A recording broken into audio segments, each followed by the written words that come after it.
এখন আমার দূর দূরান্ত কুটুম জনেরা কাছে তোমার নাকি পাকা পান আছে বাস থাকে বলে চাউল বেড়েছে তো মানে হয় 50 বছর পর আবার ফুল আসলো আসে, এটা তো কেউ জানে না। কুটুম এরা কথা আমার তো 1 কেজি নেন, 2 কেজি নেন। এটা কিন্তু আমি জন্মের পর থেকে দেখি নাই, এটা আজ প্রথম দেখলাম যে বাঁশ থেকেও নাকি চাল উৎপাদন করা যায়।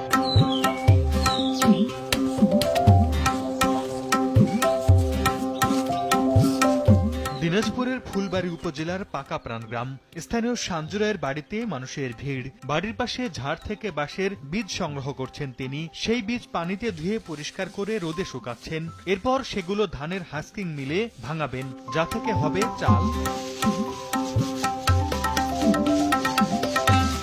বাড়ির উঠানে প্রস্তুত করা কয়েকটি বীজের বস্তা রেখেছেন, কিছু দানা ভাঙিয়ে রেখেছেন। গ্রামের অনেকেই তা কিনে নিয়ে যাচ্ছেন। বাঁশের ফুল থেকে চাল উৎপাদন করার বিষয়টি এলাকায় ব্যাপক চাঞ্চল্যের সৃষ্টি